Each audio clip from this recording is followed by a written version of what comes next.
I never thought my own parents would hand me a rental agreement during Sunday dinner demanding $1,600 monthly, while my 26-year-old brother Austin sat there smirking from across the table.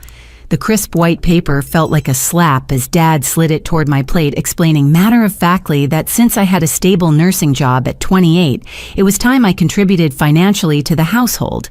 Meanwhile, Austin continued living rent-free in our finished basement, spending his days playing video games and claiming he was building a career as a professional streamer. The blatant favoritism hit me like a physical blow watching Austin's satisfied expression, as our parents essentially told me I was worth less than nothing to this family. The rental agreement sat on my nightstand for 3 days before I could bring myself to read the fine print. Growing up as the eldest child meant shouldering expectations that Austin never faced. While I maintained a 4.0 grade average through high school and college, Austin barely graduated with a 2.5 and received the same celebration dinner. I worked nights at Romano's restaurant throughout nursing school, coming home exhausted and covered in marinara sauce, while Austin got driven to his part-time job at GameStop twice a week. Now at 28, I earned $62,000 annually as a registered nurse at Mercy General Hospital, working 12-hour shifts that left me physically and emotionally drained. Austin claimed his streaming channel would eventually generate income, though his current subscriber count hovered around 47 people. Our parents supported his dream with unwavering enthusiasm while treating my established career as merely a way to fund household expenses. The breaking point came when I discovered receipts scattered across Dad's desk while looking for stamps. Austin's custom gaming chair had cost $2,000, purchased the same week our parents demanded my first rent payment. The ergonomic masterpiece sat in his basement kingdom alongside a 43-inch curved monitor, professional lighting equipment, and a microphone setup worth more than my monthly car payment. I confronted Mom while she folded laundry, asking about the gaming equipment expenses. She dismissed my concerns with a wave of her hand, explaining that Austin needed professional tools to succeed in his chosen field. When I mentioned my graduate school applications and the tuition costs we had discussed, Mom's face hardened. She reminded me that responsible adults find ways to fund their own education rather than depending on family handouts. The irony burned in my chest as I calculated the cost of Austin's gaming paradise. $15,000 in equipment purchased over 6 months, while I was told the family budget couldn't accommodate helping with my master's degree program. Every piece of his setup had been carefully researched and purchased without question, while my textbooks came from used bookstores and online rental sites. Austin's sense of entitlement seemed to grow with each new purchase. He complained when dinner wasn't ready by 6, despite contributing nothing to meal preparation or grocery shopping. He left dishes in the sink for days, expecting Mom to clean up after him like he was still 12 years old. When friends came over, he acted like the house belonged to him, never asking permission or giving advance notice. The most painful part was watching our parents beam with pride when Austin talked about his streaming goals. They hung on every word about potential sponsorship deals and partnership opportunities, treating his fantasies like concrete business plans. Meanwhile, my actual accomplishments at the hospital went largely unnoticed. When I received a commendation for excellent patient care, Dad barely looked up from his newspaper. I began questioning every family interaction, wondering how long this favoritism had shaped our household dynamics. Austin's failures were always explained away as learning experiences, while my mistakes became teaching moments about responsibility and accountability. The double standard felt suffocating, making me wonder if my parents saw me as a daughter or simply a reliable source of income. The rental agreement represented more than just money. It symbolized my permanent status as an outsider in my own family, someone expected to contribute without receiving equal consideration. As I signed the document that night, I made a silent promise to myself that this arrangement would be temporary, even though I had no idea how temporary it would actually become. 3 months into paying rent, I decided to organize my finances more carefully. My nursing salary provided enough income to cover the $1,600 monthly payment, but it meant eliminating any discretionary spending and abandoning plans for vacation time. While reorganizing my bank statements, I noticed our family's financial habits had become increasingly secretive. Dad had always handled household finances with military precision, maintaining detailed spreadsheets and filing systems that rivaled corporate accounting departments. However, recent conversations about money ended abruptly whenever I entered the room. Mom would change subjects when I asked about utility costs or property taxes, claiming these matters were too complicated for me to understand. My curiosity piqued when I found Dad's banking statements accidentally mixed with hospital paperwork I had brought home. The documents revealed our household's financial situation in stark detail, including account numbers and transaction histories I had never seen before. What I discovered made my stomach turn with a mixture of rage and disbelief. Every rent payment I had made over 8 months had been electronically transferred to an account belonging to Austin Michael Rodriguez, my brother's full legal name. Not a single dollar had gone toward mortgage payments, utilities, groceries, or any legitimate household expense. My parents had essentially created a direct income stream from me to Austin, using the pretense of teaching responsibility to fund his lifestyle. The transaction records painted a disturbing picture of financial manipulation. Austin's account received my $1,600 on the 5th of each month, followed by withdrawals for gaming equipment, restaurant meals, entertainment subscriptions, and cash advances that exceeded my monthly contribution.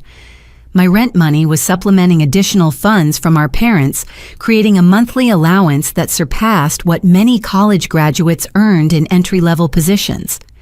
I cross-referenced Austin's spending patterns with family conversations about his progress toward financial independence. Every optimistic update about potential streaming revenue coincided with major purchases funded entirely by family money. His celebration dinner, after reaching 50 subscribers, had been paid for with money that traced directly back to my nursing salary. The restaurant bill for that evening exceeded $200 for a party of 5, while I had been eating peanut butter sandwiches for lunch to afford my contribution to the household. The evidence revealed a systematic deception that had been operating under my nose for months. Our parents weren't teaching me responsibility or preparing Austin for independence. They were using me as an unwilling financial sponsor for his extended adolescence, all while maintaining the facade that both children were being treated fairly. Austin's social media posts took on new meaning when viewed through this lens. His frequent restaurant check-ins, concert attendance, and expensive hobby purchases suddenly made sense. He wasn't struggling to establish himself as an independent adult. He was living comfortably on money extracted from his sister under false pretenses, free to pursue his interests without any pressure to generate actual income. The manipulation extended beyond simple financial exploitation. Our parents had positioned themselves as wise mentors, teaching valuable life lessons while actually facilitating a system that rewarded Austin's irresponsibility and punished my success. Every month I made my payment, I was inadvertently enabling behavior that our parents claimed to discourage. I spent the following week reviewing 3 years of bank statements, looking for patterns that might reveal how long this arrangement had been developing. The evidence suggested a gradual escalation of financial support for Austin, beginning with small cash gifts and evolving into the current structured system. My employment as a registered nurse had simply provided the opportunity to formalize what had been happening informally for years. The discovery forced me to reconsider every family financial discussion from the past year. When Dad had expressed concern about rising household costs, he was actually worried about maintaining Austin's lifestyle rather than legitimate expenses. When Mom had praised my maturity and responsibility, she was celebrating my willingness to subsidize my brother's refusal to grow up. That night, I began researching housing options in our area, driven by a growing determination to escape this toxic dynamic. For the first time since moving back home after college, I started imagining a life where my hard work benefited my own future, rather than funding someone else's perpetual childhood. The coffee shop encounter happened purely by accident, but it changed everything about how I understood my family's public narrative. I was grabbing an afternoon latte before my evening shift when I spotted Jessica Newman Austin's girlfriend of 6 months sitting alone at a corner table. We'd met briefly during family barbecues, but never had an actual conversation beyond polite small talk. Jessica waved me over with genuine enthusiasm, patting the empty chair beside her and launching into conversation without any awkwardness. She seemed relieved to finally talk with me privately, explaining that she had been wanting to reach out, but wasn't sure if it would be appropriate given our family's complicated situation. Her next words froze me in place. Jessica expressed admiration for how generous Austin was in supporting me through my difficulties and how mature he had become in handling the responsibility of caring for a struggling family member. According to her understanding, I had moved back home due to financial problems stemming from poor decision-making and possibly substance abuse issues that had derailed my nursing career. The elaborate fiction Austin had constructed was breathtakingly detailed. He had told Jessica that my nursing license was under review due to medication errors caused by my instability. My inability to afford independent housing resulted from medical bills and debt accumulated during a period of self-destructive behavior. Austin's continued residence at home wasn't due to his own financial dependence, but rather his commitment to helping our family weather the crisis I had created. Jessica praised Austin's maturity in putting his own dreams on hold to ensure I had a stable environment for recovery. She believed he had postponed moving in with her to maintain his role as my primary emotional and financial support system. His streaming career was progressing slowly because he dedicated so much time to managing my care and helping our parents cope with the stress of my situation. According to Austin's version of events, my rent payments were actually him contributing to household expenses on my behalf since my income was too unreliable to handle directly. He managed my finances to prevent me from making impulsive purchases that might jeopardize my housing stability. The arrangement was temporary, lasting only until I completed whatever treatment program was helping me address my underlying issues. The most painful part was learning how our mutual friends had been discussing my supposed problems. Austin had apparently confided in several people about the challenges of living with an unstable sibling, earning sympathy and praise for his patient support. People I considered friends had been avoiding me out of concern that my presence might be uncomfortable or triggering based on Austin's descriptions of my mental state. Jessica asked thoughtful questions about my recovery progress and expressed hope that things were improving. She offered to help in any way possible, suggesting activities that might support my healing process. Her genuine kindness made the deception even more cruel as I realized Austin had manipulated a caring person into unknowingly participating in his lies. I managed to maintain my composure during the conversation, thanking Jessica for her concern and assuring her that things were getting better. Inside, I was reeling from the discovery that my reputation had been systematically destroyed to support Austin's image as a responsible, caring brother. The contrast between reality and his fabricated narrative was so stark it felt surreal. After Jessica left for her evening yoga class, I sat in the coffee shop for another hour, processing the implications of what I had learned. Austin wasn't just financially exploiting me through our parents' scheme. He was also destroying my social standing to enhance his own image as a mature, responsible adult who had overcome selfish impulses to support family members in need. The revelation added urgency to my growing plans for independence. Living in this situation meant not only funding Austin's lifestyle, but also allowing him to damage my reputation and relationships. Every day I remained in our parents' house, I was inadvertently providing evidence for his narrative about my instability and dependence. I drove home that evening with a new sense of determination. The house hunting that had been a vague future possibility suddenly became an immediate necessity. I needed to escape this toxic environment before Austin's lies caused permanent damage to my personal and professional relationships. More importantly, I needed to reclaim control over my own story and demonstrate through my actions that his version of events was completely fabricated. That night, I spread 3 years' worth of bank statements across my bedroom floor, determined to understand exactly what my financial situation looked like beyond the monthly rent obligation. What I discovered shocked me more than Austin's lies or our parents' manipulation. My obsessive dedication to frugality had created wealth I hadn't fully recognized. Since returning home after nursing school, I had maintained the same strict spending habits that got me through college without accumulating debt. Every paycheck got divided according to a formula I had developed during my waitressing days: 50% for necessities, 30% for savings, 20% for discretionary spending. Even after the rent payments began, I had simply eliminated the discretionary category rather than touching my savings rate. My checking account showed the discipline of someone who understood financial insecurity. Groceries came from discount stores where I clipped coupons and shopped sales religiously. Clothing purchases happened twice yearly during clearance events, focusing on quality basics that would last multiple seasons. My 10-year-old Honda Civic received meticulous maintenance to avoid replacement costs, and I performed oil changes and minor repairs myself using YouTube tutorials.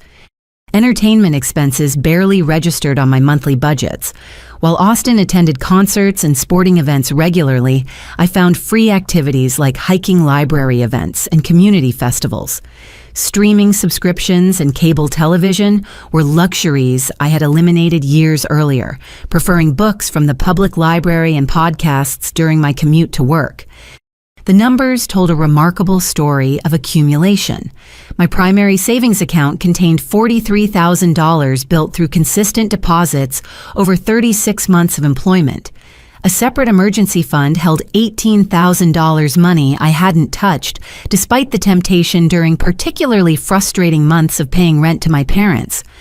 My retirement account showed steady contributions that had grown to $26,000, bolstered by my employer's matching program and conservative investment choices. Adding workplace benefits painted an even stronger picture. 3 weeks of paid vacation time had gone unused for 2 consecutive years, creating additional cash value I could claim if necessary. My health insurance through the hospital covered dental and vision care, eliminating major medical expenses that plagued many people my age. Professional development funds provided $1,200 annually for continuing education money I had been saving rather than spending on optional certifications. The total surprised even me: $87,000 in liquid assets plus benefits and earning potential that most people my age would envy. I had been so focused on meeting monthly obligations and maintaining my aggressive saving rate that I hadn't calculated my overall financial position in months. The discipline that felt like deprivation had actually created genuine wealth and options. My earning potential added another dimension to consider. Registered nurses in our metropolitan area commanded higher salaries at specialty hospitals, and private clinics opportunities I hadn't pursued while living at home. Travel nursing positions offered significant pay increases for professionals willing to work short-term contracts in different cities. Per diem shifts at multiple facilities could substantially increase my annual income without requiring a permanent job change. The contrast with Austin's financial situation became even more stark when viewed this way. While he spent money faster than our parents could provide it, I had quietly built a foundation for genuine independence. His expensive equipment purchases represented debt and obligation. My savings represented freedom and choices. Real estate websites became my obsession over the following days. Properties in our area ranged from starter condos around $60,000 to family homes approaching $200,000. My savings could cover a substantial down payment on almost any property I might want, with enough remaining for furnishing and emergency repairs. For the first time since the rental agreement appeared on our dinner table, I felt genuinely hopeful about my future. The money I had been paying to live in my childhood bedroom could easily cover mortgage payments on a house twice the size. The utilities, insurance, and maintenance costs of home ownership seemed manageable compared to the emotional cost of funding Austin's extended adolescence. I began calculating timelines and logistics for a potential move. First-time homebuyer programs offered additional advantages I could access, including reduced down payment requirements and favorable interest rates. Pre-approval for a mortgage loan would take 2 weeks, followed by a house hunting period that could last anywhere from 1 month to several months, depending on market conditions and my flexibility about location and features. The discovery of my financial strength transformed my perspective on everything happening at home. I wasn't trapped by economic necessity or dependent on my family's support. I was choosing to remain in a situation that no longer served my best interests, and that choice could be changed whenever I decided to act. The question wasn't whether I could afford to leave, but whether I was ready to deal with the family drama that would inevitably follow my departure. The following Saturday morning, I called 3 real estate agents whose names I had found through online reviews and hospital colleague recommendations. Patricia Wells from Century 21 seemed the most knowledgeable about first-time buyer programs and agreed to meet me that afternoon for an initial consultation. I told my parents I was working an extra shift, maintaining the fiction that my weekends were dedicated to earning money rather than planning my escape. Patricia turned out to be a seasoned professional in her 50s who had helped dozens of young nurses purchase their first homes. She understood the unique challenges of healthcare workers, including irregular schedules and the emotional exhaustion that could make major decisions feel overwhelming. After reviewing my financial documentation, she confirmed what I had calculated my savings and income qualified me for properties significantly above what I had initially considered. Our first stop was a modest ranch home priced at $95,000 in a neighborhood 15 minutes from the hospital. The house needed cosmetic updates, but featured a well-maintained structure and a large backyard perfect for gardening. I tried to imagine hosting family gatherings in the spacious living room, free from the tension that characterized every meal at my parents' house. The second property was a 2-story colonial priced at $130,000, featuring 3 bedrooms and a finished basement that could serve as a home office or entertainment space. The kitchen had been recently renovated with granite countertops and stainless steel appliances that sparkled under the afternoon sunlight streaming through oversized windows. Then Patricia showed me the Morrison house, and everything else became irrelevant. The 4-bedroom colonial sat on half an acre of mature landscaping, featuring a wraparound porch and bay windows that gave it the appearance of something from a magazine cover. The asking price was $165,000 higher than I had planned to consider, but still within reach, given my financial position. Mrs. Claire Morrison greeted us at the front door with a warmth that immediately put me at ease. She was a woman in her 60s with silver hair and paint-stained fingers, clearly an artist based on the canvases visible through the living room doorway. Her husband Robert emerged from what appeared to be a woodworking shop, wiping sawdust from his hands and apologizing for his casual appearance. The house tour revealed why the Morrisons were reluctant to sell. Every room showed evidence of decades spent creating a loving family home. Built-in bookshelves lined the hallway filled with novels, photo albums, and mementos from family vacations. The kitchen island bore scars from years of meal preparation, cookie baking, and homework sessions that had shaped 3 children into successful adults. As we walked through the master bedroom with its cathedral ceiling and walk-in closet, Mrs. Morrison mentioned that they were downsizing to a retirement community in Florida. The house had become too large for just the 2 of them, but they wanted to ensure it went to someone who would appreciate the character and history embedded in every corner. During our conversation about the neighborhood and local amenities, Mrs. Morrison asked about my family and background. When I mentioned my brother, Austin, her expression shifted subtly. She exchanged a meaningful glance with her husband before asking if Austin was the young man who had dated their daughter, Sarah, for approximately 2 years. The temperature in the room seemed to drop as the Morrisons shared what they knew about Austin's relationship with Sarah. Their 24-year-old daughter had met Austin through mutual friends and initially been charmed by his confidence and big dreams about his streaming career. The relationship had progressed quickly, with Austin spending increasing amounts of time at their house and eventually moving some of his belongings into Sarah's room. What followed was a pattern of behavior that made my stomach sink with recognition. Austin had gradually begun borrowing money from Sarah for various emergencies and opportunities related to his streaming goals. Small amounts, at first $20 or $30 for equipment upgrades or networking events. Over time, the requests became larger and more frequent, always accompanied by detailed explanations about how the investment would pay off within weeks. Sarah had been working as a medical assistant while taking evening classes toward becoming a physician's assistant. Her savings account, built through careful budgeting and part-time work, became Austin's primary funding source for increasingly expensive gaming equipment and promotional activities. When she questioned the lack of returns on these investments, Austin would become defensive and accuse her of not supporting his dreams. The financial manipulation had escalated to include emotional abuse that left Sarah questioning her own perceptions and judgment. Austin convinced her that her concerns about money reflected a lack of faith in their relationship and his potential for success.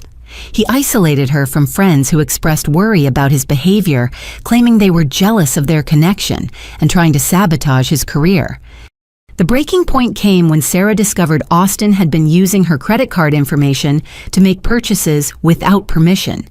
Gaming equipment, restaurant meals, and entertainment expenses totaling over $4,000 had been charged to her account over a 3-month period. When confronted, Austin claimed he had planned to surprise her by paying everything back once his streaming income materialized. Mr. Morrison's jaw tightened as he described the process of helping Sarah untangle her finances and rebuild her credit rating after Austin's deception. They had considered legal action but ultimately decided that cutting all contact and focusing on Sarah's recovery was more important than pursuing criminal charges. Sarah had moved to Denver for a fresh start, where she was completing her physician's assistant program without the emotional baggage of Austin's manipulation. The Morrisons' account of Austin's behavior towards Sarah felt like looking into a mirror that reflected my own experience from a different angle. The same pattern of entitlement manipulation and financial exploitation that characterized his relationship with our family had been replicated in his romantic relationship. The lies he told about my mental health and financial stability seemed consistent with his willingness to gaslight Sarah about her legitimate concerns. Mrs. Morrison studied my face as she finished the story, clearly wondering how much I knew about my brother's true character. When I acknowledged that Austin's behavior sounded familiar, she nodded with the sad understanding of someone who had watched a young person they cared about suffer unnecessarily. Despite the disturbing revelations about Austin, I found myself even more drawn to the Morrison house. The family's warmth and honesty felt like a stark contrast to the deception and manipulation that defined my current living situation. Standing in their beautiful kitchen, I could envision hosting dinner parties where guests felt genuinely welcome, rather than calculating financial obligations. Patricia sensed my emotional connection to the property and suggested we discuss potential offer strategies during our drive back to her office. The Morrisons had been upfront about receiving 2 previous offers that fell through due to financing issues, making them particularly interested in working with a buyer who had solid financial credentials and genuine appreciation for their home. That evening, I sat in my childhood bedroom surrounded by real estate listings and mortgage pre-approval documents, feeling more hopeful about my future than I had in months. The Morrison house represented more than just independence from my family's dysfunction. It symbolized the possibility of creating my own life story, one where hard work and integrity led to genuine happiness rather than exploitation and manipulation. The following week brought an unexpected opportunity when both my parents announced a 4-day trip to visit Dad's elderly brother in Phoenix. They claimed Uncle Frank needed help organizing his finances and preparing for a potential move to assisted living, though I suspected this was also a chance for them to escape the growing tension around household finances that my rent payments had temporarily resolved. Austin decided to spend the weekend at Jessica's apartment, giving me complete privacy to explore our family home without interruption. I'd been curious about certain locked drawers and filing cabinets in Dad's study for months, particularly since discovering the real destination of my rent money. This seemed like the perfect opportunity to understand the full scope of my family's financial planning and my place within their long-term strategy. Dad's study had always been his private domain, a wood-paneled room filled with financial magazines, tax documents, and investment portfolios that he managed with obsessive attention to detail. As a child, I had been strictly forbidden from touching anything in this room, while Austin received casual explanations about money management and investment strategies that were supposedly preparing him for future responsibilities. The main filing cabinet opened easily once I located the key, hidden inside a hollowed-out dictionary on the bookshelf, a hiding place Dad had used since my childhood. The files were organized with typical precision taxes, insurance investments, estate planning, and household expenses. Each category contained years of documentation that revealed patterns of financial decision-making I had never fully understood. The estate planning folder contained documents that made my blood pressure spike with indignation. A revised will dated just 3 months earlier showed that Austin would inherit 60% of our parents' assets, including the family home, while I would receive 40%, consisting mainly of financial accounts and personal property. The disparity was justified in attached notes, explaining that Austin would need additional support due to his entrepreneurial pursuits and delayed entry into traditional employment. More disturbing was a series of legal documents prepared by the family attorney outlining plans to transfer partial ownership of the house to Austin as a gift for his upcoming 27th birthday. The paperwork would make him a legal co-owner of the property, protecting his inheritance rights and ensuring he could never be forced to leave regardless of our parents' future financial circumstances. The implications were staggering. While I was paying $1,600 monthly to live in my childhood bedroom, our parents were actively working to give Austin permanent ownership rights to the same property. They viewed me as a tenant, whose contributions helped subsidize the household, while treating Austin as a future homeowner, whose comfort and security took precedence over any other family considerations. A folder labeled Household Planning contained spreadsheets projecting family expenses over the next 5 years, including estimates for Austin's continued financial support and my projected rent contributions. The calculations assumed I would remain living at home indefinitely, with my monthly payments increasing annually to offset inflation and Austin's growing needs as he established his streaming career. The most shocking discovery was a series of email exchanges between our parents and Austin discussing the rent arrangement. Austin had actually suggested increasing my monthly payment to $2,000, arguing that nurses earned substantial salaries and could easily afford higher contributions to family expenses. Our parents had rejected this proposal, not out of consideration for my financial well-being, but because they worried about pushing me to move out before Austin was ready for complete independence. The correspondence revealed Austin's attitude toward our living arrangement with disturbing clarity. He viewed my presence as convenient financial support for the household that allowed our parents to maintain his lifestyle without dipping into their retirement savings. My departure would create a budget shortfall that might require him to contribute income he didn't currently generate or force our parents to reduce his monthly allowance. Property tax records showed that our parents had refinanced the house twice in recent years, extracting equity to fund renovations and Austin's various expensive purchases. The current mortgage balance was significantly higher than I had realized, meaning my rent money wasn't just supporting Austin's lifestyle, but also covering increased monthly payments on debt incurred for his benefit. Bank statements revealed the full scope of Austin's monthly support, which extended far beyond my rent contributions. Our parents provided an additional $800 monthly for his personal expenses, plus irregular payments for equipment upgrades, entertainment, and what appeared to be gambling losses based on withdrawal patterns from local casinos and online gaming sites. The gambling revelation added another layer to Austin's deception. While presenting himself as a dedicated professional gamer, building a legitimate business, he was apparently losing substantial amounts of money on traditional gambling activities that had nothing to do with his streaming career. The pattern of casino withdrawals coincided with periods when he would become particularly moody and secretive behaviors our parents attributed to the stress of building his online presence. I photographed the most damaging documents using my phone, creating evidence of the systematic financial manipulation and inheritance inequality that characterized our family's legal planning. The proof would be invaluable if Austin or our parents ever tried to deny the favoritism that had shaped every major family decision for years.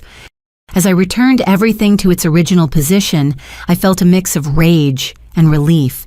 The anger was justified by the scope of deception and inequality the documents revealed, but the relief came from confirming that my instincts about our family dynamics were completely accurate. I wasn't being oversensitive or ungrateful. I was being systematically exploited to fund my brother's extended adolescence, while being excluded from equal consideration in our family's future planning. The discovery made my house hunting feel even more urgent and justified. Every month I remained in this situation, I was contributing to a system designed to benefit Austin at my expense. The Morrison house wasn't just an opportunity for independence, it was my only chance to escape a family structure that would continue exploiting my success to subsidize Austin's failures for as long as I allowed it to continue. That night I called Patricia and scheduled another viewing of the Morrison house for the following weekend. It was time to make an offer and begin the process of reclaiming control over my own financial future, regardless of how my family might react to losing their most reliable source of Austin's funding. Monday morning brought a call from Patricia with exciting news and sobering realities. The Morrisons had received another offer over the weekend, but the buyers needed to sell their current home before proceeding, creating uncertainty about timing and financing that made the sellers nervous. Patricia suggested that a cash offer from me could be extremely competitive, even if the amount was slightly lower than the other proposal. Cash purchases move significantly faster than traditional mortgage transactions, allowing closings within 2 to 3 weeks, rather than the typical 45 to 60 days required for loan processing. For sellers like the Morrisons, who had already delayed their move to Florida twice due to previous deals falling through speed and certainty, were more valuable than maximizing the final sale price. I spent my lunch break at the hospital researching cash purchase strategies and calculating exactly how much I could afford to offer. My $87,000 in savings could cover a substantial portion of the Morrison house price, but I would need to maintain some reserves for moving expenses, initial repairs, and emergency funds that financial advisors recommended keeping for homeownership. Patricia suggested an offer of $155,000, approximately 6% below the asking price, but accompanied by proof of funds and a flexible closing timeline that would accommodate the Morrison schedule. The strategy prioritized demonstrating my seriousness and financial capability rather than negotiating the lowest possible price. That afternoon, I met Patricia at her office to prepare the formal offer documents. The process required more paperwork than I had anticipated, including bank statements, employment verification, and a pre-inspection agreement that would allow me to identify any major problems before finalizing the purchase. Patricia explained each document carefully, ensuring I understood the legal obligations and timelines involved in making a cash offer. The offer presentation was scheduled for Wednesday evening at the Morrison house, giving me 48 hours to second-guess every aspect of this decision. I oscillated between excitement about owning my first home and anxiety about making such a major financial commitment without consulting anyone in my family. The irony wasn't lost on me that the same relatives who demanded detailed explanations about my spending habits were completely unaware that I was about to purchase real estate. Wednesday arrived with unseasonably warm weather that made the Morrison house look even more appealing as Patricia and I walked up the front steps.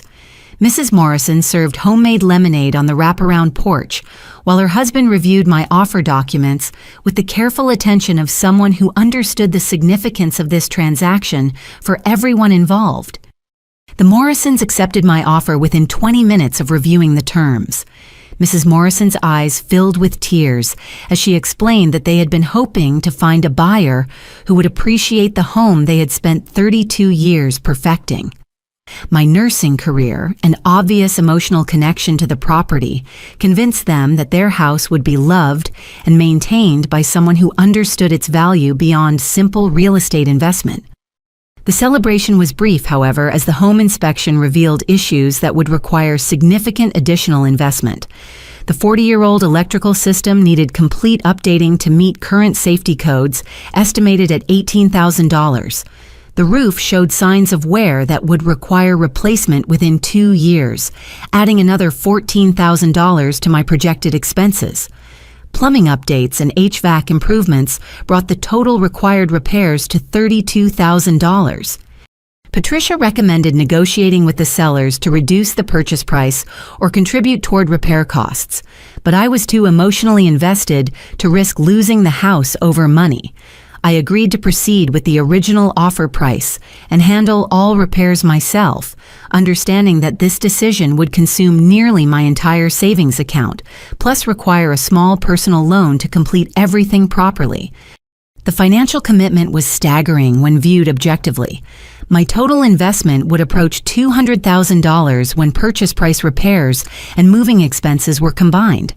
This represented virtually every dollar I had saved over 3 years of aggressive budgeting and financial discipline, leaving me with minimal emergency reserves and no flexibility for unexpected expenses. Despite the financial stretch, I felt more confident about this decision than any major choice I had made since finishing nursing school. The house represented genuine ownership and control over my living environment, things that no amount of money could purchase while remaining in my family's manipulative system. Every dollar spent on repairs would increase the value of property I owned rather than subsidizing Austin's lifestyle indefinitely. The inspection period also revealed the full scope of work required to make the house truly comfortable. Kitchen appliances were outdated, but functional, requiring eventual replacement that could wait until my finances recovered from the initial purchase. Hardwood floors throughout the main level needed refinishing, a project I could tackle gradually using weekend time and sweat equity rather than professional contractors. Patricia connected me with reliable contractors who specialized in working with first-time homebuyers, understanding the budget constraints and timeline flexibility that characterized most young professionals. The electrical work required immediate attention for safety reasons, but other improvements could be phased over several months or even years, depending on my financial recovery and personal priorities. I scheduled vacation time from the hospital to oversee the most critical repairs planning, to work additional shifts, later to accelerate my financial recovery. The overtime opportunities in nursing provided excellent hourly rates that would help offset the unexpected expenses, though it would mean longer work, weeks for the foreseeable future. The closing date was set for 3 weeks later, giving contractors time to complete essential electrical and plumbing work before I took official ownership. I would continue living at my parents' house during this transition period, maintaining the fiction that nothing had changed, while secretly preparing for the most dramatic exit from their financial manipulation that I could imagine. The mortgage pre-approval process had been surprisingly smooth with my credit score and employment history, generating favorable interest rates despite the unconventional nature of financing renovations alongside the purchase. My debt-to-income ratio remained excellent even with projected mortgage payments, giving me confidence that homeownership was financially sustainable rather than simply emotionally satisfying. Every evening after work, I drove by the Morrison house to check on repair progress and imagine my life as an independent homeowner. The wraparound porch would be perfect for morning coffee and evening relaxation after long hospital shifts. The spacious kitchen would allow me to experiment with cooking techniques I had never attempted in my parents' cramped space, where Austin monopolized meal planning around his gaming schedule. The electrical work began on a Tuesday morning while I was pulling a double shift at the hospital covering for a colleague whose child had emergency surgery. I had given the contractors my spare key and detailed instructions about accessing the house, trusting the Morrison family's recommendation that these were reliable professionals who could work unsupervised. My plan was to check on progress that Saturday morning before my weekend shift, bringing coffee and donuts to thank the workers and assess how much additional work remained before the closing date. I arrived at 7:30, expecting to find the electrical crew preparing for another day of updating wiring and installing new circuit breakers throughout the house. Instead, I found Austin's silver Honda Accord parked in my driveway alongside a rusted pickup truck I didn't recognize. Voices carried from the basement area where the main electrical panel was located, including Austin's distinctive laugh that always preceded his most arrogant moments. My heart rate spiked as I realized my brother was somehow inside the house I had purchased, without any member of my family's knowledge. I entered through the front door as quietly as possible, hoping to understand what was happening before revealing my presence. The voices became clearer as I approached the basement stairs, revealing a conversation between Austin and two other young men about the value of copper pipes and electrical wiring in older homes like this one.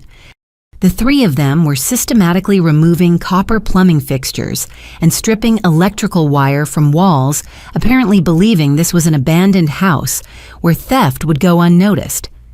Austin directed the operation with casual confidence, explaining which materials had the highest resale value and how to remove components without damaging surrounding structures.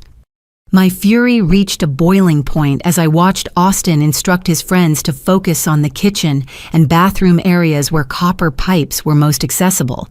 This was my house purchased with money I had earned through years of careful saving and hard work.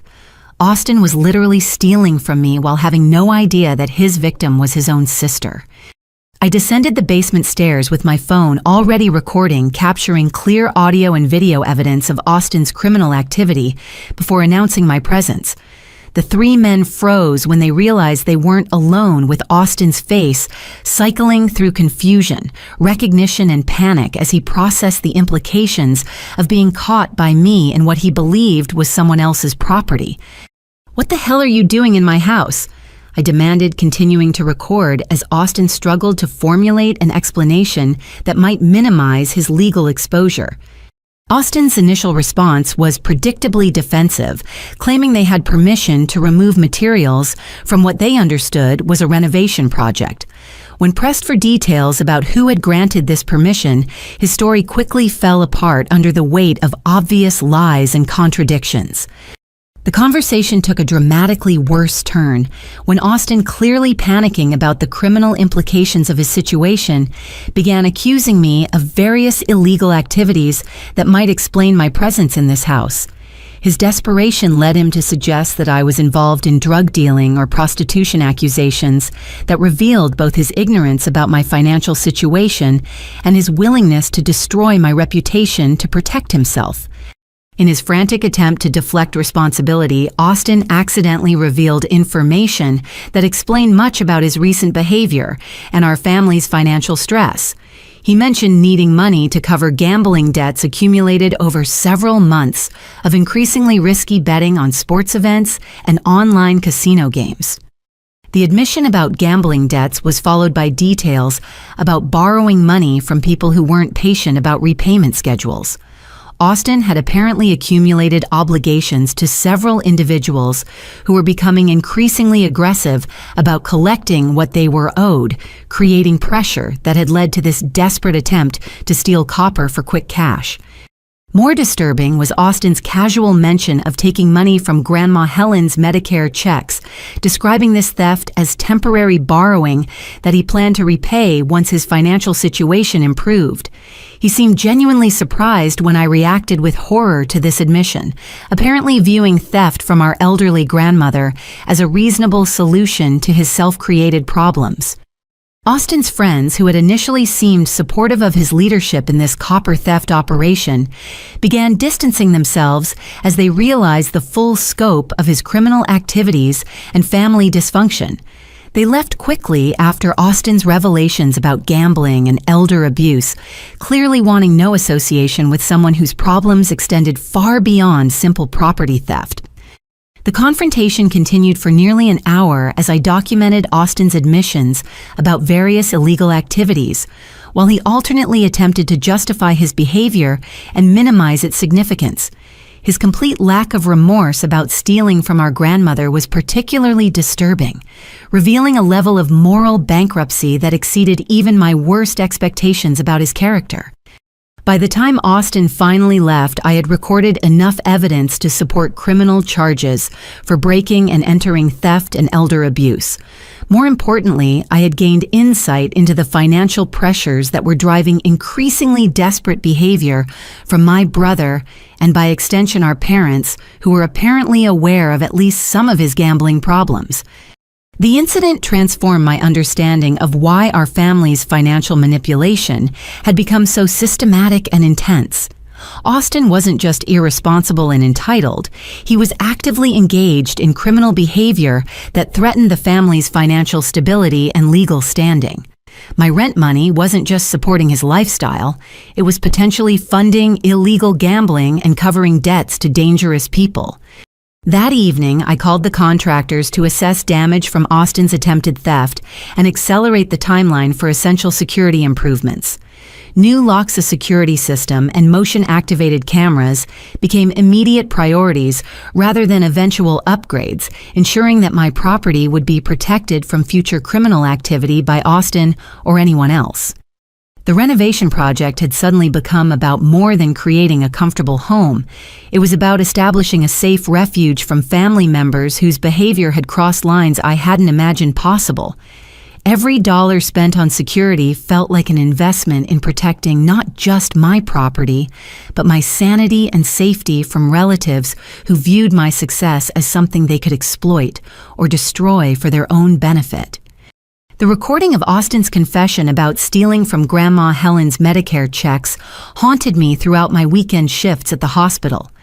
Elder abuse was a serious crime that I had reported on behalf of patients multiple times, but confronting it within my own family felt completely different and infinitely more complicated. Grandma Helen lived in a senior community about 20 minutes from our family home in a modest apartment she had chosen after selling the house, where she raised 4 children, including my father. At 82, she remained sharp mentally, but struggled with arthritis that made daily tasks challenging. Her fixed income from Social Security and a small pension provided enough for basic needs, but left little flexibility for emergencies or extras. I visited her Tuesday evening after finishing an early shift, bringing her favorite chocolate chip cookies from the bakery near the hospital, and planning to approach the subject of Austin's theft as gently as possible. Grandma Helen greeted me with the enthusiasm she always showed when any family member visited, though I noticed she seemed more frail than during my last visit 6 weeks earlier. Her apartment was immaculate despite her physical limitations, with family photos arranged on every available surface and houseplants thriving under her careful attention. She served tea in delicate china cups that had belonged to her mother, treating my impromptu visit like a special occasion worthy of her finest belongings. The conversation began with typical questions about my work at the hospital and whether I was dating anyone seriously. Topics that allowed us to ease into more comfortable interaction before I raised difficult subjects. Grandma Helen expressed concern about my apparent weight loss, noting that I looked tired and stressed compared to my usual appearance. When I mentioned seeing Austin recently and asked how he had been treating her, Grandma Helen's expression shifted subtly. She carefully set down her teacup and studied my face for several seconds before asking why I wanted to know about Austin specifically. Her cautious response suggested she already knew about problems, but was uncertain whether I could be trusted with sensitive information. I explained that I had discovered some concerning financial patterns in our family and wanted to ensure she wasn't being taken advantage of by anyone, including relatives who might not have her best interests in mind. Grandma Helen's composure cracked as she began describing months of financial manipulation and emotional pressure that had left her feeling isolated and vulnerable. Austin had been visiting her twice weekly for over 6 months, initially bringing flowers and spending time listening to her stories about our family history and her late husband's military service. The visits had gradually shifted to include requests for small financial help with emergencies that prevented Austin from contributing to household expenses at home. $20 or $30 at first, always accompanied by detailed explanations about streaming equipment that would soon generate income to repay these temporary loans. Over time, Austin's requests had become demands, accompanied by emotional manipulation about family loyalty and his dedication to caring for elderly relatives. He convinced Grandma Helen that my parents were struggling financially and that her contributions were helping maintain family stability during a difficult period. The most disturbing aspect was Austin's systematic isolation of Grandma Helen from other family members who might question his behavior. He told her that my parents were too proud to ask for help directly, making her financial support a secret that demonstrated her wisdom and generosity. She was instructed not to mention these arrangements during family gatherings to avoid embarrassing my father. Austin had escalated to taking her Medicare checks, directly claiming this was more efficient than asking her to write personal checks for specific amounts.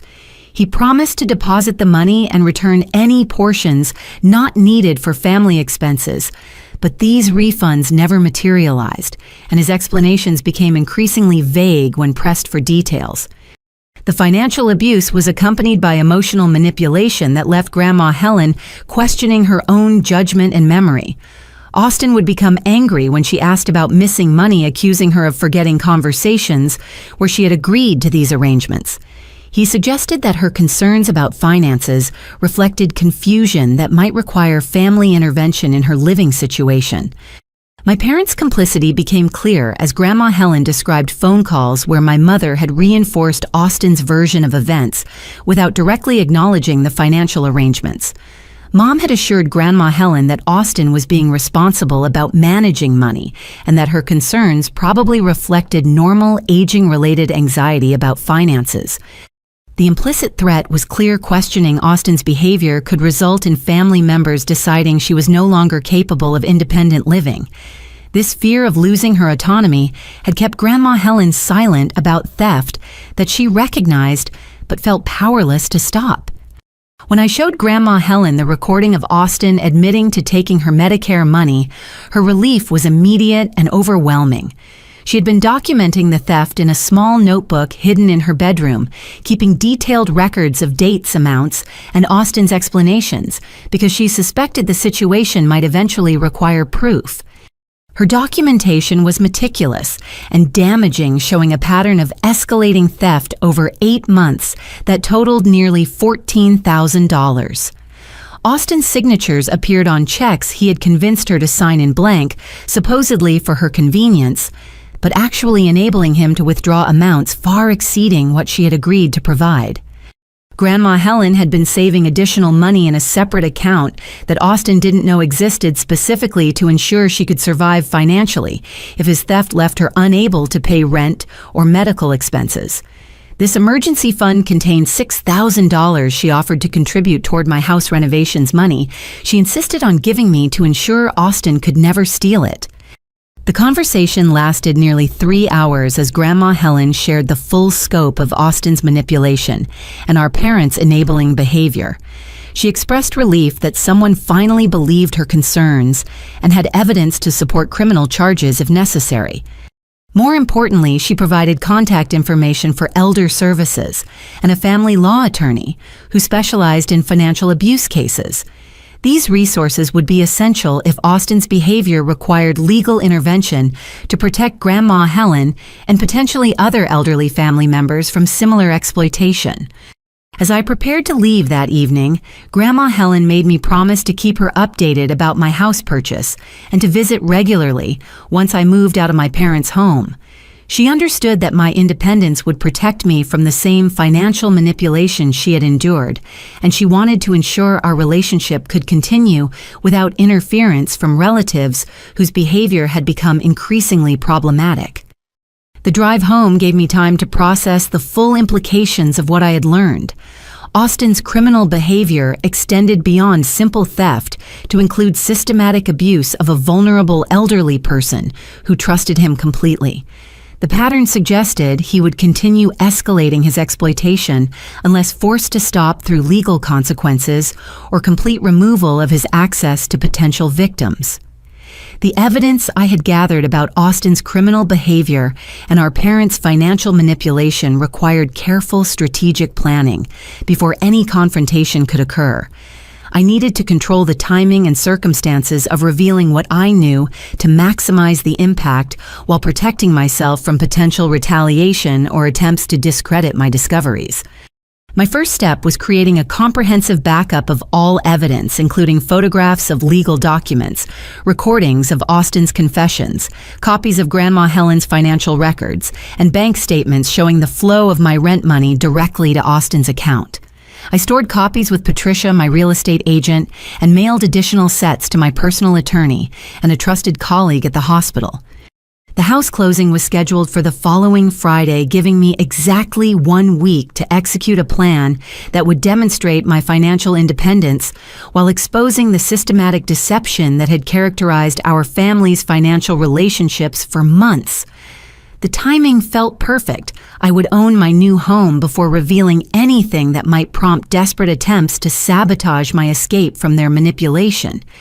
I decided to stage a fake financial crisis that would force my family to reveal their true priorities and demonstrate how completely they depended on my income to maintain Austin's lifestyle.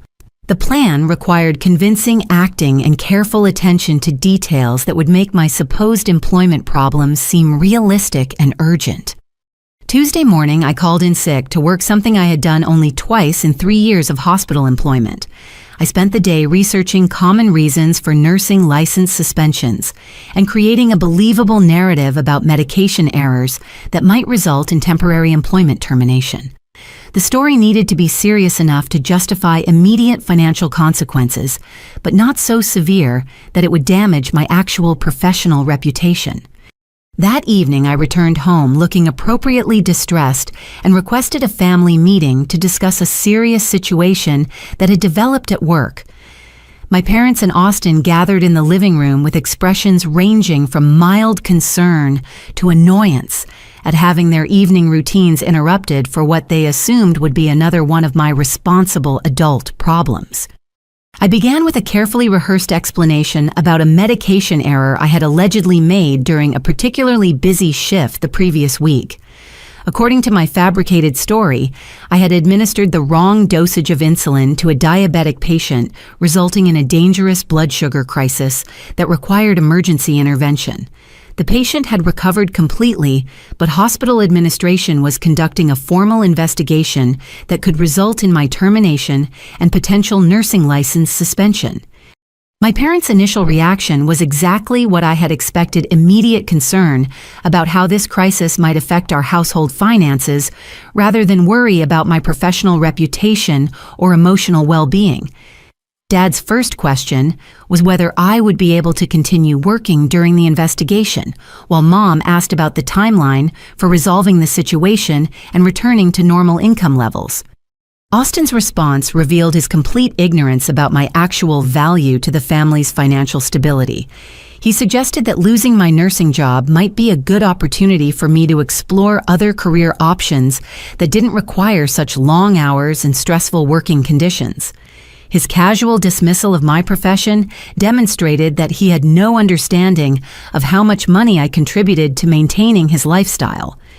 When I explained that the investigation could last several months and would likely result in at least temporary unemployment, the family's panic began to surface. Dad started calculating household expenses and asking detailed questions about my savings account and ability to continue paying rent during a period of reduced income. I explained that hospital policy prohibited discussing details of ongoing investigations, but that I would likely be suspended without pay within the next few days pending the outcome of administrative review.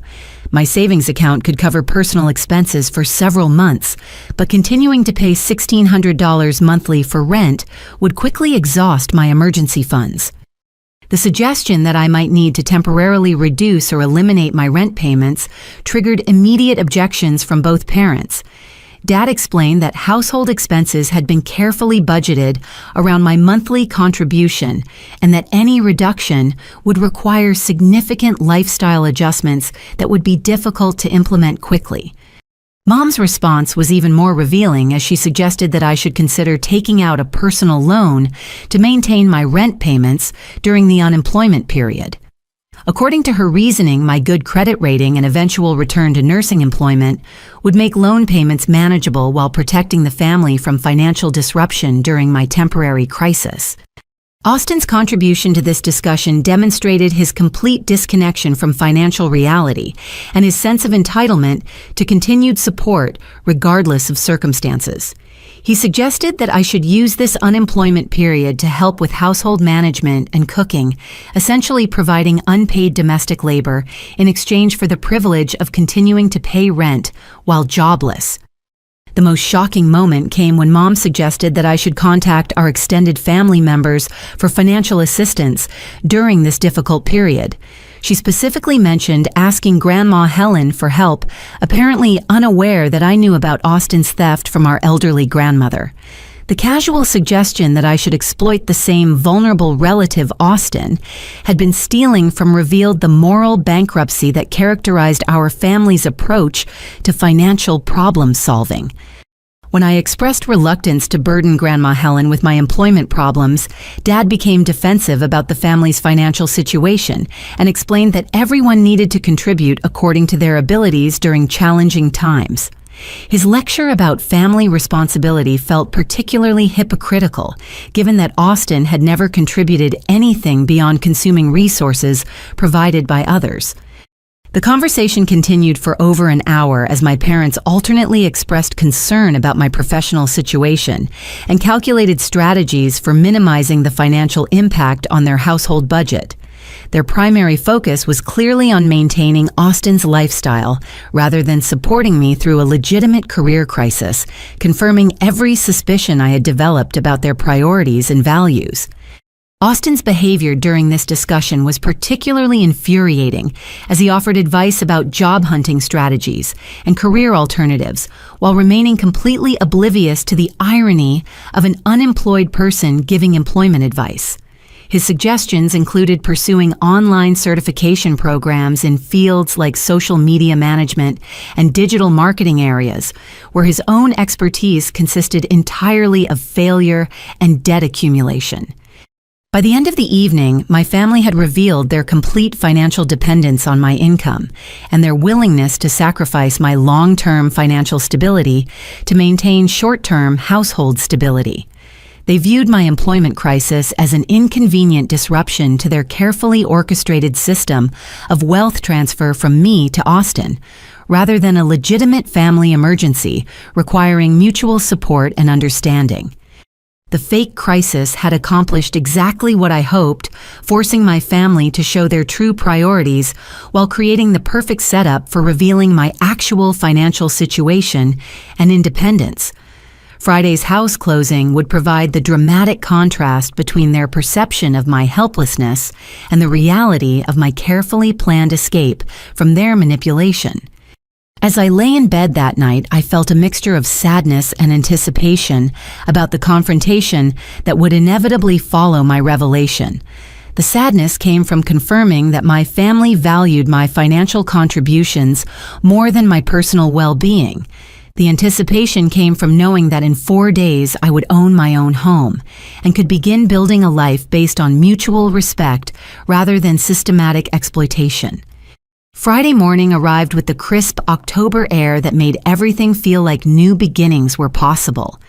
I had taken the entire day off from work officially to deal with my fictional employment crisis, but actually to complete the house closing and begin moving my belongings out of my childhood home while my family was occupied with their normal routines.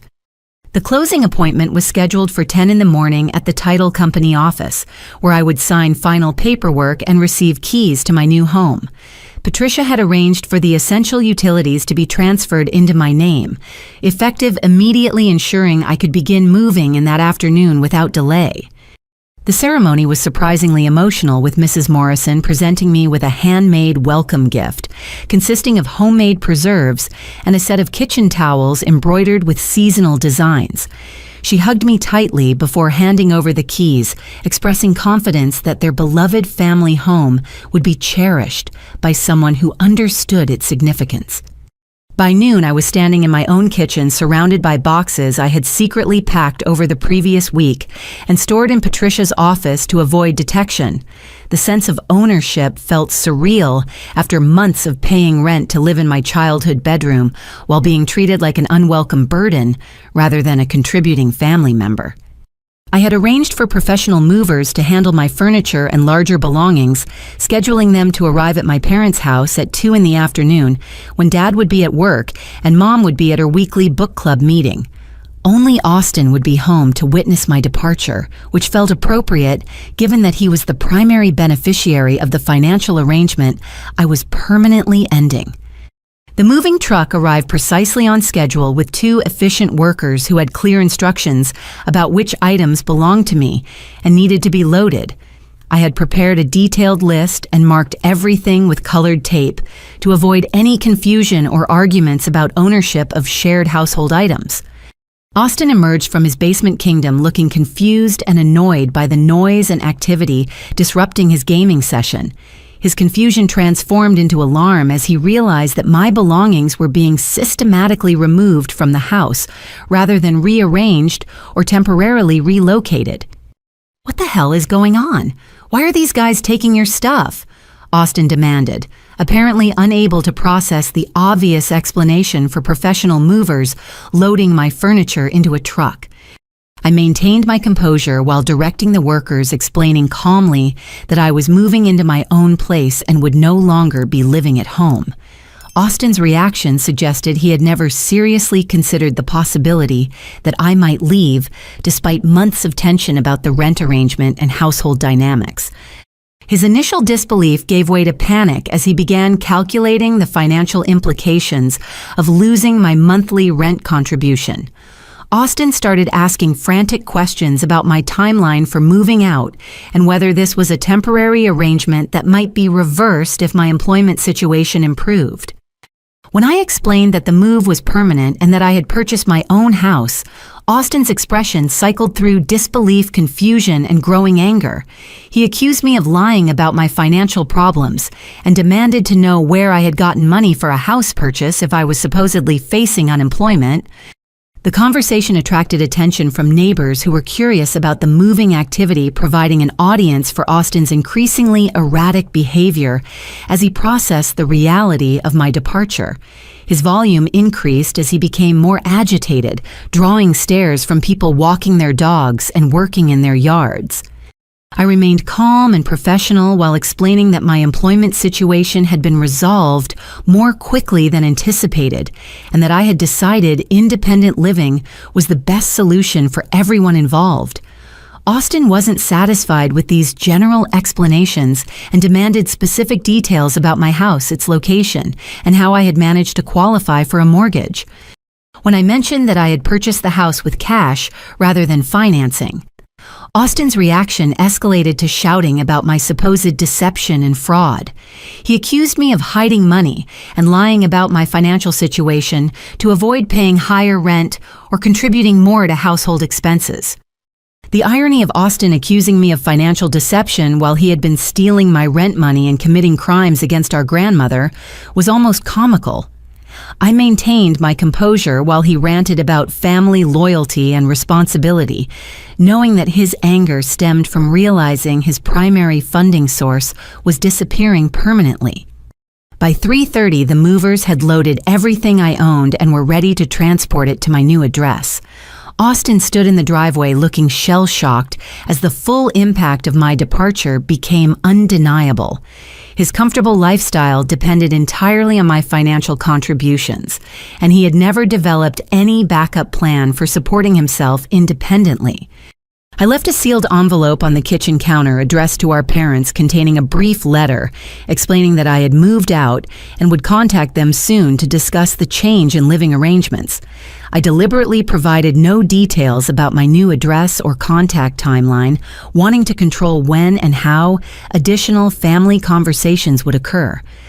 The drive to my new house felt triumphant, with the moving truck following behind, carrying everything I owned toward a future where my success would benefit my own goals rather than subsidizing someone else's irresponsibility.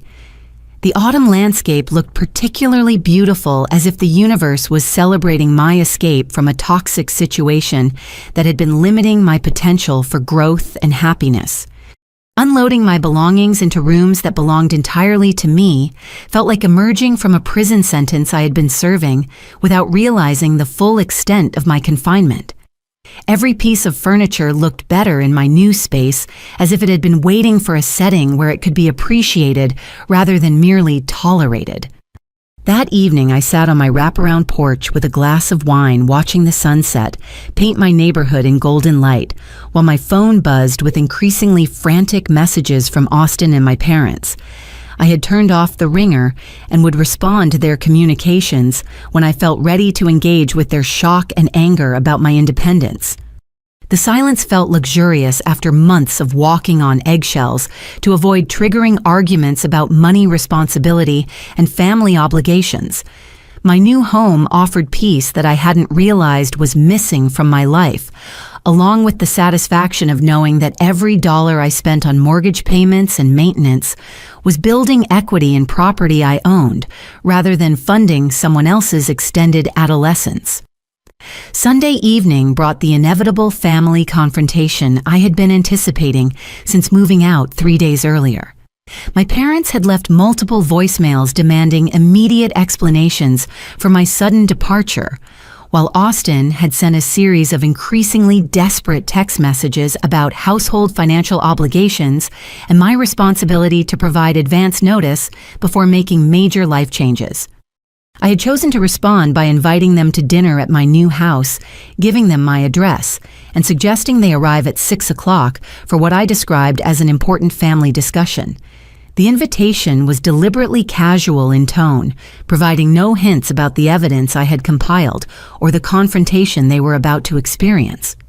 Dad's silver Mercedes pulled into my driveway at exactly 6, followed by Austin's Honda, with its distinctive dented rear bumper from a parking mishap he had never bothered to repair. I watched from my living room window as they approached my front door, noting their expressions of grudging admiration for my house, mixed with obvious confusion about how I had managed to afford such a substantial property. Mom's first comment upon entering was about the beautiful hardwood floors and spacious layout, followed immediately by questions about my mortgage payment and whether I had considered the full costs of homeownership, including taxes, insurance, and maintenance. Her tone suggested genuine concern mixed with suspicion about my financial planning and decision-making process. Dad toured the main floor with the critical eye of someone evaluating a real estate investment, commenting on original architectural details and recent renovation work, while obviously calculating the property's value and my required down payment. His questions about my financing arrangements were more direct, reflecting his background in business and his suspicion that something didn't add up about my supposed financial crisis and subsequent home purchase. Austin's reaction was pure resentment mixed with confusion about how his supposedly struggling sister had managed to acquire a house that exceeded our family home in both size and condition. He made pointed comments about the expensive kitchen appliances and high-quality furnishings, clearly wondering where I had hidden the money for such luxurious purchases. I served dinner in my new dining room using the beautiful china set that Mrs. Morrison had included with the house sale as a gesture of goodwill toward the home's next caretaker. The formal table setting created an atmosphere of celebration that felt appropriate for my new independence, while also establishing my role as hostess in my own space, rather than dependent child in someone else's home. The conversation remained superficially pleasant through the main course, with my family offering congratulations on my new home, while fishing for details about my financing arrangements and long-term plans. I deflected their questions with general comments about mortgage programs for healthcare workers and first-time buyer incentives, maintaining the mystery that was clearly frustrating all three of them. Over dessert, I began revealing what I had discovered about our family's financial arrangements, starting with the bank statements showing my rent money being transferred directly to Austin's personal account. The documentation was undeniable, with dates, amounts, and account numbers clearly visible in my father's own financial records. Austin's immediate response was defensiveness, mixed with anger about my supposed violation of family privacy by accessing confidential financial documents. He claimed the money transfers were part of a complicated arrangement designed to teach both of us responsibility, though he couldn't explain why this education required secrecy and deception. My parents' reaction was more measured but equally defensive, with Dad explaining that household financial management was complex and that my rent money was being used for Austin's benefit as part of a broader strategy to help him achieve independence. When pressed for specifics about this strategy, their explanations became increasingly vague and contradictory. I continued presenting evidence methodically, including the inheritance documents showing Austin's preferential treatment and the legal paperwork giving him ownership rights to the family home. Each revelation prompted new attempts at justification from my parents, who seemed genuinely surprised that I had discovered their long-term financial planning. The most explosive moment came when I played the recording of Austin admitting to stealing from Grandma Helen's Medicare checks. The audio was crystal clear, capturing not only his confession about the theft, but also his casual attitude about exploiting an elderly family member for gambling money. Austin's face went white as his own voice filled my dining room, describing in detail how he had convinced our grandmother to sign blank checks and then withdrawn amounts far exceeding what she had agreed to provide. The recording also captured his admissions about gambling debts and his complete lack of remorse about stealing from someone who trusted him completely. My parents' reaction to the recording was immediate denial, followed by desperate attempts to minimize the significance of what they had just heard. Mom claimed that Austin had exaggerated his actions for dramatic effect, while Dad suggested that elderly people often become confused about financial arrangements and might misunderstand normal family assistance. When I presented Grandma Helen's meticulous documentation of the theft, including dates, amounts, and copies of forged checks, their denials crumbled into stunned silence. The evidence was overwhelming and impossible to explain away as misunderstanding or confusion. Austin's response was to attack my motives for investigating family finances, accusing me of trying to destroy relationships out of jealousy about his potential streaming success. He claimed that my accusations were retaliation for years of resentment about our parents' support for his entrepreneurial ambitions. The conversation escalated as I systematically demolished every lie and justification they had constructed to explain their behavior. Austin's streaming career was revealed as a complete failure, generating no income despite thousands of dollars in equipment purchases. My parents' claims about teaching responsibility were exposed as cover for systematic favoritism that had characterized every family financial decision for years. The most satisfying moment was revealing the full scope of my own financial success, including my savings account balance and the cash purchase of my house. Their assumptions about my dependence and vulnerability were completely shattered by evidence of wealth accumulation that had occurred while they were exploiting me to fund Austin's failures. Austin's reaction to learning about my financial independence was pure rage, mixed with panic about losing his primary funding source. He accused me of being selfish and ungrateful, claiming that family members had obligations to support each other during difficult times, regardless of personal financial goals. The irony of Austin lecturing me about family obligations while he had been stealing from our grandmother and lying about my mental health wasn't lost on anyone in the room. My parents' attempts to defend his behavior became increasingly desperate as they realized the full scope of the deception I had uncovered. By the end of the evening, our family's carefully constructed narrative about responsibility, fairness, and mutual support had been completely demolished by documentary evidence of systematic manipulation and criminal behavior. The truth was finally exposed, leaving my relatives to confront the reality of their actions and their consequences. The week following my family confrontation brought an unexpected series of conversations with neighbors, relatives, and family friends who had apparently been aware of Austin's problematic behavior and our parents' favoritism for years. Their willingness to finally speak openly about what they had observed revealed the extent to which our family dysfunction had been visible to the broader community. Mrs. Patterson, who lived 2 houses down from my parents, stopped by my new home Tuesday evening with a casserole and congratulations on my move. During our conversation on the front porch, she mentioned how relieved she was that I had finally escaped what she described as an obviously unhealthy family situation. Her observations were surprisingly detailed and accurate. She had noticed Austin's expensive car purchases, despite his apparent unemployment, his frequent late-night departures to local casinos, and his aggressive behavior toward delivery drivers and service workers who came to the house. Mrs. Patterson had also observed my parents' differential treatment, noting that I was never included in family vacation trips, despite being the only family member with stable employment. More disturbing were her accounts of neighborhood complaints about Austin's behavior during parties and gatherings at our family home.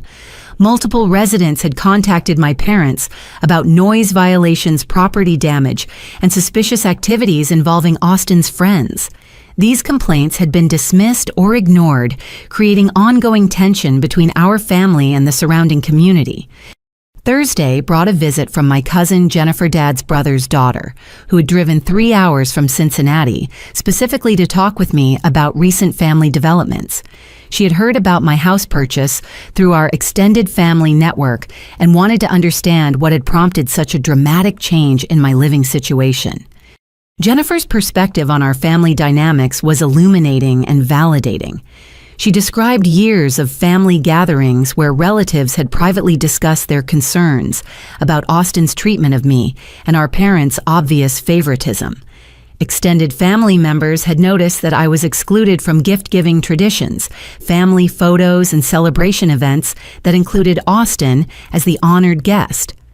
The most shocking revelation was that multiple relatives had offered to help me with college expenses, graduate school tuition, and other financial needs, but these offers had been intercepted by my parents and declined without my knowledge.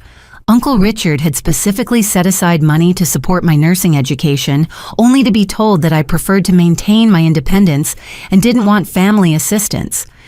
Jennifer had personally witnessed conversations where Austin had described me as mentally unstable and financially irresponsible, spreading the same lies about my supposed problems that he had told Jessica and his other friends.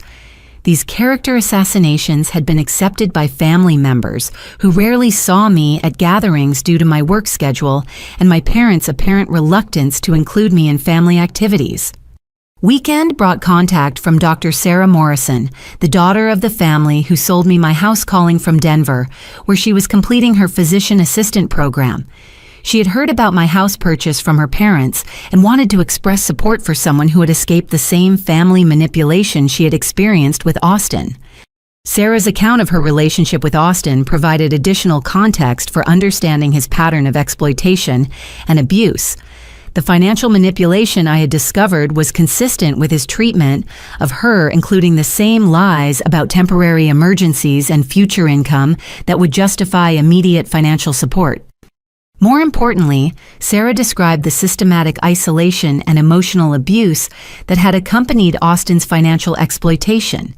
He had convinced her that her concerns about money reflected character flaws and relationship problems rather than legitimate responses to his manipulative behavior. The psychological damage from his gaslighting had required months of therapy to overcome. Sarah's recovery process included reconnecting with friends and family members who'd been driven away by Austin's manipulation and control tactics. She discovered that many people had tried to warn her about his behavior, but their concerns had been dismissed due to Austin's skill at portraying himself as a victim of jealous relatives and unsupportive friends. The conversation with Sarah confirmed my suspicions that Austin's criminal behavior extended beyond our family to include systematic exploitation of anyone who trusted him enough to provide access to financial resources.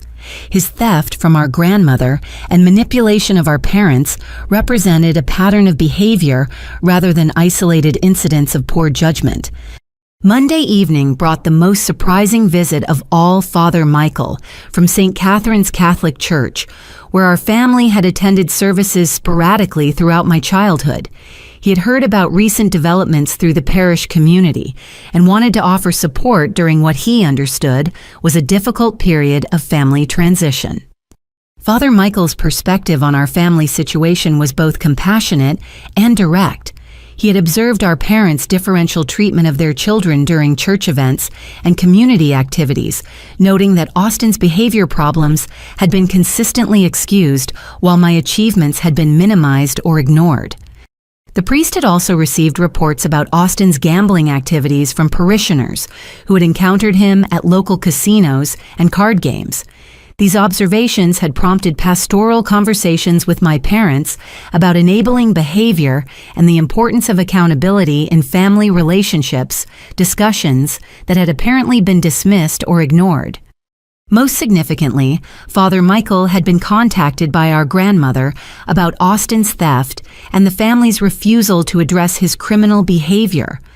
Grandma Helen had sought spiritual guidance about her obligation to report crimes committed by family members, particularly when those crimes affected her ability to maintain her independence and dignity. The priest's visit concluded with an offer to facilitate family counseling sessions aimed at rebuilding trust and establishing healthier relationship patterns. He emphasized that reconciliation would require accountability from those who had caused harm, particularly regarding criminal behavior that had affected vulnerable family members. By the end of the week, I realized that my escape from family dysfunction had been anticipated and supported by a much larger community than I had imagined. The isolation I had felt within my own family was countered by a network of observers who had recognized the manipulation and were relieved to see me finally establishing independence. The community's awareness of our family's problems also meant that Austin's lies about my mental health and financial stability had never been as convincing as he believed. Most people had recognized his accusations as projection and manipulation, understanding that someone with my professional achievements and community involvement was unlikely to be struggling with the problems he described. This broader perspective gave me confidence that my decision to expose our family's dysfunction was justified and necessary. The criminal behavior and systematic manipulation I had discovered weren't secrets that needed protection. They were problems that required accountability and consequences to prevent further harm to vulnerable family members and community members. The documentation I had gathered about Austin's theft from Grandma Helen's Medicare checks prompted a meeting with elder abuse specialists at the county prosecutor's office the following Wednesday. I brought copies of all evidence, including bank statements, forged checks, audio recordings, and Grandma Helen's detailed financial records showing the pattern of systematic theft over 8 months. Detective Maria Santos from the Economic Crimes Unit explained that Medicare fraud was a federal offense that triggered automatic investigations by multiple agencies once formally reported. Austin's theft of government benefits qualified as a serious felony that could result in substantial fines, restitution requirements, and potential imprisonment depending on the total amount stolen and his cooperation with investigators. The investigation would also examine my parents' knowledge of and participation in Austin's criminal activities, particularly their use of my rent money to cover shortfalls created by his gambling and theft. Financial records showing the flow of stolen money through family accounts could establish conspiracy charges if prosecutors determined my parents had knowingly participated in laundering proceeds from elder abuse. Grandma Helen met with investigators Thursday morning, providing testimony that corroborated every detail of my evidence, while adding additional examples of manipulation and threats Austin had used to maintain her silence. Her composure and detailed documentation impressed the detectives, who noted that elderly fraud victims rarely maintained such thorough records of financial crimes. The federal investigation moved quickly once formal charges were filed. Austin was arrested the following Tuesday at our parents' house, where he was served with warrants for his arrest on charges of Medicare fraud, elder abuse, and mail theft. The arrest occurred during one of his streaming sessions, creating a dramatic interruption that was accidentally broadcast to his minimal online audience. Local news coverage of Austin's arrest focused on the elder abuse aspects of his crimes, identifying him as a 26-year-old man who had systematically stolen government benefits from his elderly grandmother to fund gambling activities. The story included interviews with elder services advocates who emphasized that financial abuse of seniors was a growing problem, requiring aggressive prosecution. My parents' reaction to Austin's arrest was immediate panic, followed by desperate attempts to minimize their own legal exposure. They contacted a criminal defense attorney who explained that their knowledge of Austin's crimes and their use of my rent money to supplement his income could result in federal conspiracy charges. The financial implications for our parents became apparent when investigators froze bank accounts containing money that could be traced to Austin's theft. The family home faced potential seizure under asset forfeiture laws designed to recover proceeds from federal crimes, creating the possibility that they could lose their primary residence to pay restitution to Medicare and our grandmother. Austin's initial court appearance was scheduled for the following week, where he would face formal charges and potential bail restrictions that could prevent him from accessing additional elderly victims or family financial resources. His attorney advised him to accept a plea agreement that would include restitution probation and mandatory counseling for gambling addiction. The restitution calculation included not only the money stolen from Grandma Helen, but also interest penalties and administrative costs associated with Medicare fraud investigations. The total amount exceeded $28,000, money Austin obviously didn't have and would need to earn through legitimate employment or family assistance. More concerning for our parents was their potential civil liability for enabling Austin's crimes through their knowledge and financial support of his activities. Grandma Helen's attorney explained that families could face substantial damage claims when they knowingly participated in or concealed elder abuse committed by relatives.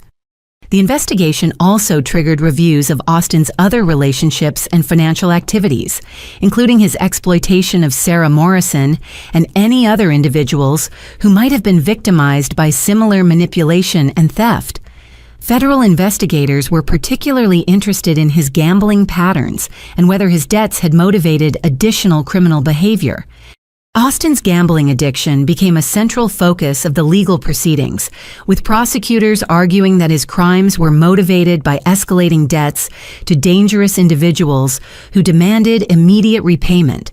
The addiction had apparently progressed to the point where Austin was willing to commit federal crimes rather than admit his problems and seek legitimate help.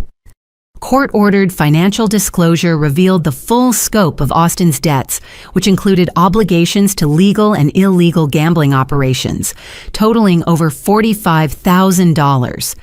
The pressure from these creditors explained his increasingly desperate behavior and willingness to steal from vulnerable family members who trusted him completely. My parents' involvement in covering Austin's gambling debts became apparent through bank records, showing large cash withdrawals and transfers that coincided with his most serious losses. Their enabling behavior had inadvertently funded illegal gambling operations while providing Austin with the resources necessary to continue his destructive behavior. The federal investigation expanded to include potential money laundering charges related to my parents' handling of stolen funds, particularly their use of my rent money to support Austin's lifestyle, while knowing about his criminal activities. The complexity of the financial transactions suggested systematic efforts to conceal the source of money used to maintain his gambling and living expenses. By month's end, our family faced potential legal consequences that could include federal convictions for all three participants, substantial financial restitution, and asset forfeiture that would leave them homeless and bankrupt. The elaborate system of financial manipulation that had seemed so clever and sustainable was revealed as criminal conspiracy with devastating consequences. Austin's plea agreement required admission of guilt for all charges, cooperation with ongoing investigations, and participation in gambling addiction treatment programs that could last several years. The criminal conviction would prevent him from accessing financial services and employment opportunities for years, effectively destroying any chance of legitimate career success. The investigation's findings validated every concern I had raised about our family's dysfunction, while demonstrating that Austin's behavior had criminal consequences extending far beyond interpersonal manipulation. The legal system was finally providing accountability that our family had been unwilling to enforce through normal relationship boundaries. 6 months after Austin's arrest and conviction, I stood in my fully renovated kitchen preparing Thanksgiving dinner for a family gathering that would have been impossible under our previous toxic dynamics. The morning light streamed through new windows I had installed during spring renovations, illuminating a home that had become a sanctuary of peace and genuine hospitality. Grandma Helen arrived first, looking healthier and more confident than she had in years. The stress of financial abuse had lifted from her shoulders once Austin was legally prevented from contacting her, and restitution payments began restoring her stolen Medicare benefits. She brought homemade dinner rolls and stories about her new volunteer work at the senior center activities she could afford to enjoy now that her income was secure. My parents knocked tentatively at the front door at precisely 1 o'clock, still adjusting to their changed roles in our family dynamic. 6 months of mandatory family counseling had forced them to confront their enabling behavior and systematic favoritism, creating the foundation for more honest relationships with both their children. Dad carried a bottle of wine and a sincere apology for years of financial manipulation that had damaged our relationship and enabled Austin's criminal behavior. The legal consequences of their actions had included substantial financial penalties and probation requirements, but also personal growth that was slowly rebuilding trust between us. Mom seemed smaller and more fragile than I remembered, aged by the stress of criminal investigations and the collapse of illusions she had maintained about our family's moral character. Her contributions to dinner preparation were offered humbly, with none of the controlling behavior that had characterized our previous holiday interactions. Austin arrived last transported by his probation officer as required by the terms of his supervised release program. His appearance had changed dramatically during months of court-mandated treatment for gambling addiction and required community service at nonprofit organizations serving elderly populations. The federal conviction had destroyed Austin's gaming equipment and online presence, forcing him to confront reality without the fantasy of streaming success that had justified years of irresponsible behavior. His current employment, washing dishes at a restaurant, provided minimum wage income that went entirely toward restitution payments and basic living expenses.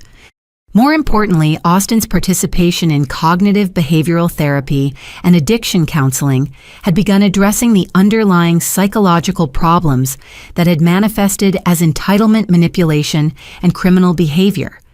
His apologies were more genuine and specific than any previous attempts at accountability, reflecting actual understanding of the harm he had caused. The conversation around my dinner table was awkward initially, but gradually warmed as family members shared updates about their individual progress toward healthier life patterns.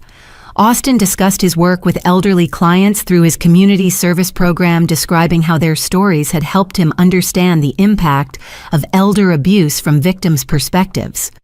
My parents reported progress in their own counseling sessions where they were learning to recognize and interrupt enabling behaviors that had allowed Austin's problems to escalate into criminal activity. Their relationship with each other had also improved as they addressed communication patterns that had prevented honest discussions about their children's needs and behaviors. Grandma Helen served as an example of resilience and recovery that inspired everyone present. Her decision to report Austin's crimes had required enormous courage, but had ultimately protected other potential victims while forcing our family to confront problems that could no longer be ignored or excused. The most significant change was the elimination of financial manipulation from our family relationships. Austin's criminal conviction had made it impossible for him to access family financial resources, while my independence had removed me from any obligation to support relatives who had exploited my generosity. Our conversations focused on rebuilding trust through consistent actions rather than promises with each family member, demonstrating progress toward healthier behaviors over time. Austin's compliance with legal requirements and treatment programs was slowly earning him opportunities for supervised family interactions that might eventually develop into genuine relationships. The house itself had become a symbol of my transformation, from victim to survivor, with each renovation project representing another step toward creating the life I wanted, rather than accepting the dysfunction I had inherited. The wraparound porch where we enjoyed coffee after dinner was a space where honest conversations could occur without the manipulation and secrecy that had characterized our previous interactions. As the evening concluded, I reflected on the journey that had brought us to this point of cautious optimism and genuine hope for continued healing. The discovery of Austin's crimes and our parents' enabling behavior had been devastating, but had ultimately created opportunities for growth that wouldn't have been possible without complete honesty about our family's problems.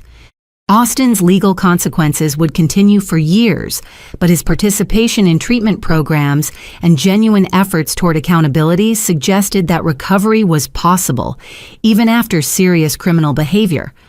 My parents' willingness to examine their own actions and make difficult changes demonstrated that people could learn from their mistakes and develop healthier relationship patterns. Most importantly, I had learned that self-preservation wasn't selfish when it involved protecting myself from exploitation and abuse. Creating boundaries and demanding accountability hadn't destroyed our family. It had forced us to build relationships based on mutual respect, rather than manipulation and enabling. The peace I felt in my own home represented more than financial independence or comfortable living space. It reflected the deeper satisfaction of knowing that I had found the courage to confront family dysfunction and create the life I deserved, even when that process required difficult decisions and temporary isolation from people I loved. As I cleaned up after dinner and prepared for the week ahead, I felt grateful for the strength that had carried me through this transformation, and optimistic about the future relationships we were slowly building on foundations of honesty, accountability, and genuine care for each other's well-being. The story that had begun with a rental agreement demanding payment for living in my childhood bedroom had evolved into a tale of discovering my own worth and the courage to demand treatment that reflected that value. The house around me stood as proof that hard work, integrity, and self-respect could overcome even the most systematic manipulation and create genuine happiness that no one could steal or exploit.